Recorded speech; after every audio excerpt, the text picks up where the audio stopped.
It is,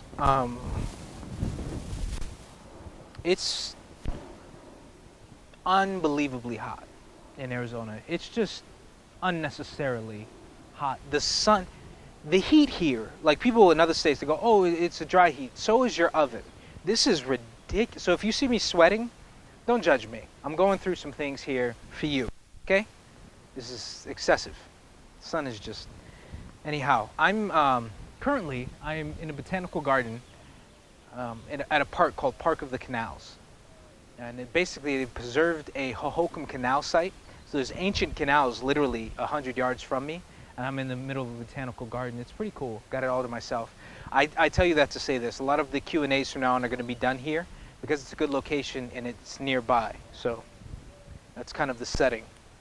The question that I have today was given to me by a young man by the name of Taylor T. Swizzle. And T. Swizzle says, why do some people feel a compulsive draw to religion without any background and others do not? My little sister always wanted to go to church growing up and spoke of God at times, and we had never been to church. I looked at it like witchcraft. Are they being tested? Are they chosen? Are they spoken to through the power of God? These are just questions that pop into my mind, and I would like an explanation. I'll do my best. So, if you look at human beings in general, just in human history all over the planet, there's been a consistent development of some type of spirituality, some type of religion, if you will. And there's a reason for that is this. We are innately aware of our own eternity. Death doesn't seem like the right end to a human being, to us. It never has. Also, if you look at the world around you, as many ancient cultures have before we come into the scientific knowledge that we have now, they would look at the world and they would go, this is too wonderful, this is too amazing, there has to be a God. Even now, with what I know about the world, I can look at these bunny ear prickly pear that are sitting just over there, and I can look at them and go, you know, they're spaced out mathematically perfectly. There's a sequence to them. It's called the Fibonacci sequence. I would look at that and go, there's a mathematical breakdown of everything organic. Even my fingers or the spines of the saguaros behind me. That would show that there's a common designer. So there's an innate sense of eternity. There's an awareness of the world around us. And from that alone, many people have come to know God. But that isn't the call that God really puts on us. What that is that's people's effort to recognizing and finding God, which is why God revealed himself in Scripture in a very specific way, so that we could think correct thoughts about him, who he is, what his will is, and what he's going to do in our life, what he expects from us, and how we are saved through him. We never would have come to that without Scripture, and that's the reason why he revealed himself in that way. It is extremely important for God that we have correct thoughts about him. So when it comes to a calling, that kind of explains the human aspect of the calling, a human being trying to walk towards God. But when it comes to a calling, you asked me, are they chosen? Yes. Yes, they are. Two types of calling. One type of calling is called a gospel call. It's a general call. It's what I'm doing now. When I preach to people, when I openly proclaim Christianity, I lay it out at people's feet, and some people walk right over it. And they go, yeah, whatever. I've had people watch my videos and go, yeah, man, that was cool. I thought it was pretty cool how you filmed and showed the locations, and that was awesome. And that's it. I've had other people sit me down and go, you know, Javon, me and my husband sat down and watched one of your sermons, and he started crying because he began to realize some of the truths about what Christ has done for him, and that was impactful. It's a big part of the reason why I do what I do, because both responses are necessary from beings that have freedom of will. But I also love to watch the interaction of a living God with those people. That brings me to my second type of calling. It's called effective calling or internal calling. That is when it is a complete act of God in which he selects somebody and decides to pull them to himself. That's what your sister is experiencing from what you're explaining to me. You say, is this witchcraft? No. It is an interaction of the God who created all things, grabbing a hold of his creation and pulling it to himself. If God is real, which is what I claim, we should only expect that he interact with people, that he meet people halfway. As a living God, he should have the ability to meet somebody halfway in their search for him.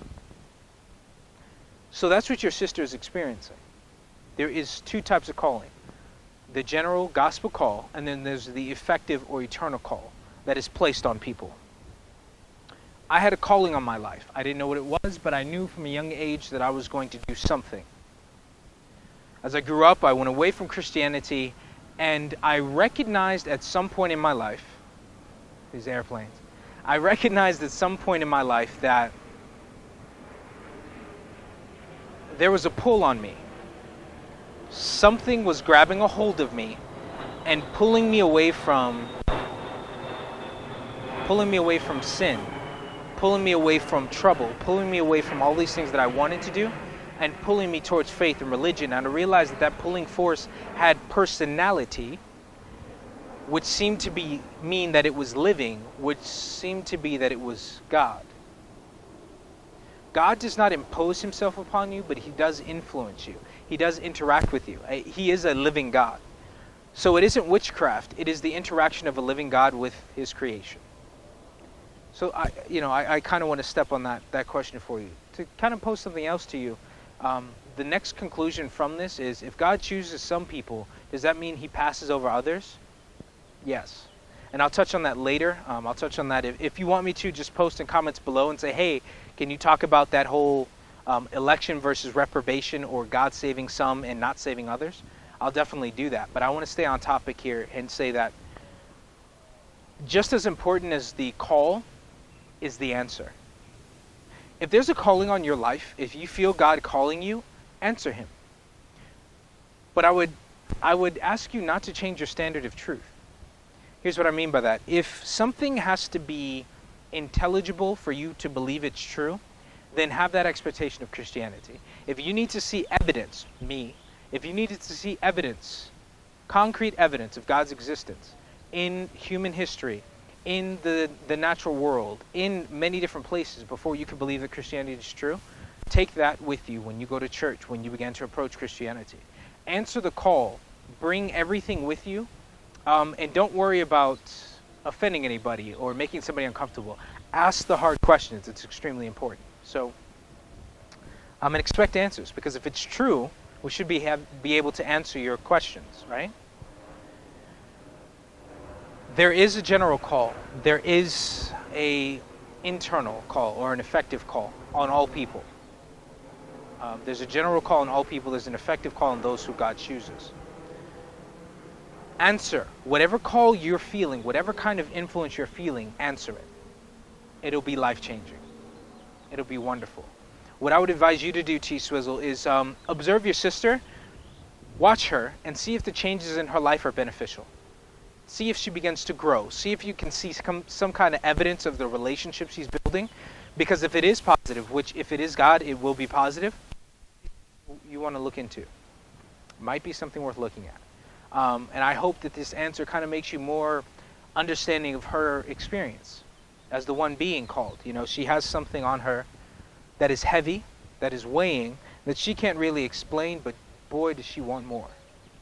There's a verse in Scripture that says, "My soul pants for you as the deer pants for the water."